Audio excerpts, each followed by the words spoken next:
All right, let's talk about the Gospel of John. Now, we usually think of it as the poetic one, right? The really philosophical, deep account of Jesus' life. But what if I told you that underneath all that beautiful language, it's actually something else entirely? A masterfully constructed legal argument presented to a universal jury.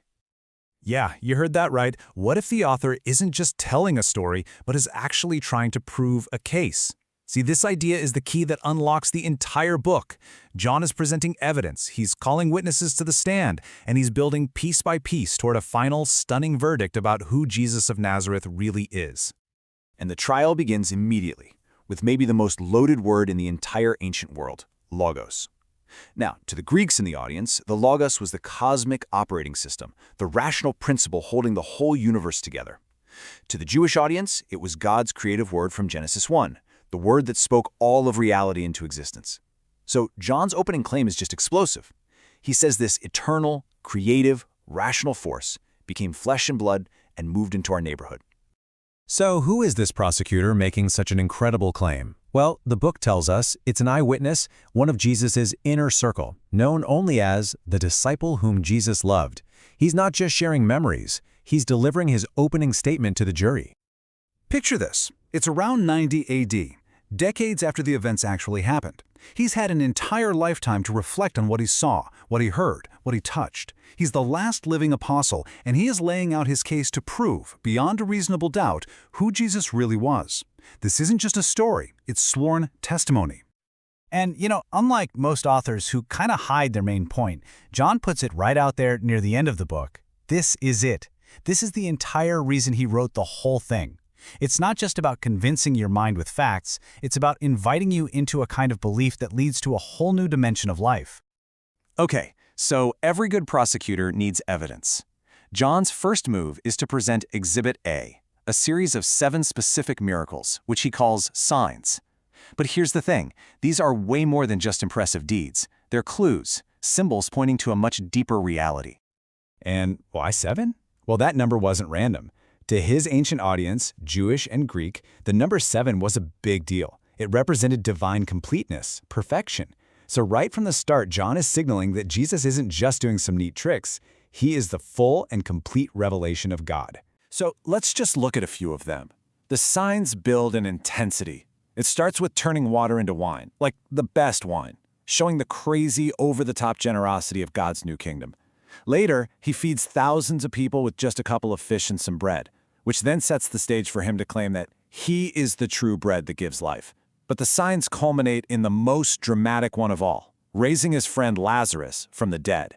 This is a direct shot, showing his power over death itself, a power he knows is going to cost him his own life. But here's the crucial point, and you can't miss this. These signs are not simple magic tricks designed to make everyone happy. Just the opposite. They create huge controversy. They split the crowd right down the middle, forcing every single person who sees them to make a choice, to render a verdict about who this man really is.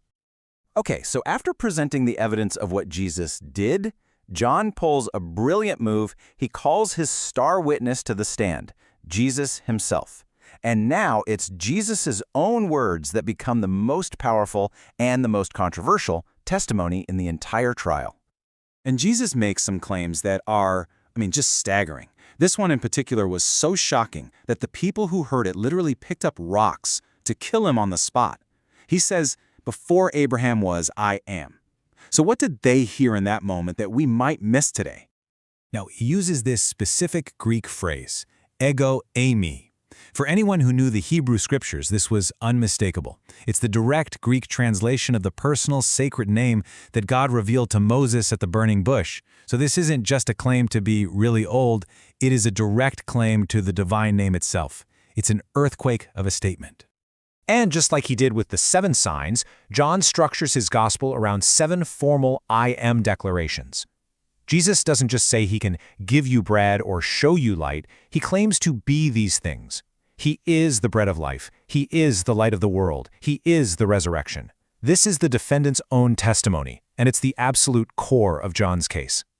So every good trial builds to a climax, and in this story, The arrest and the crucifixion, well, on the surface, they look like a total catastrophic defeat for the defense. But John brilliantly reframes the whole thing as the turning point of the case, the moment of the most unexpected victory imaginable. I mean, just look closely at the moment of the arrest. When the soldiers come and ask for Jesus, he again declares, I am, eimi. And the sheer power of that name, of his identity, literally knocks this entire detachment of soldiers to the ground. John is showing us, in no uncertain terms, Jesus is not being captured against his will. He reveals his ultimate power at the very same moment he chooses to surrender it. And then, when he's on trial before the Roman governor Pilate, Jesus explains what kind of king he is. He says, "My kingdom is not from this world." He's unveiling this completely upside-down, counterintuitive definition of power. The world's kingdom runs on force, on coercion, on dominating others. But Jesus' kingdom? Its power is found in service and in sacrifice. Its greatness is found in self-giving love. And this leads us to the most stunning, paradoxical claim in John's entire case.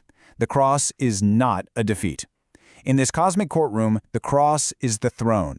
It's the place where the world's true king wins his greatest victory over evil, not by destroying his enemies, but by absorbing all of their darkness into himself through an act of supreme, self-sacrificial love.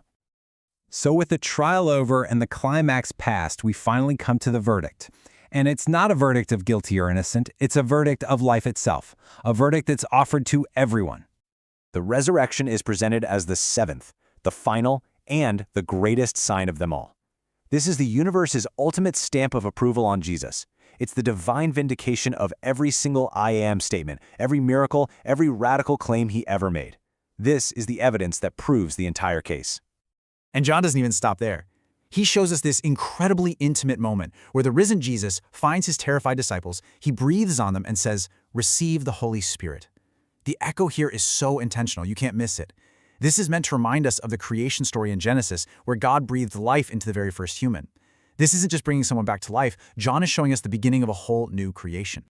So, how are we supposed to respond to all this? Well, here John does something linguistically that's just brilliant. He never, not once, uses the Greek noun for faith, pistis, but the verb to believe, pisteo, he uses it 98 times. The point is crystal clear. For John, belief isn't some static idea you possess in your head. It's a dynamic, continuous action. It's the ongoing act of entrusting your entire life to a person. And that brings us right back to where we started, to the prosecutor's purpose statement.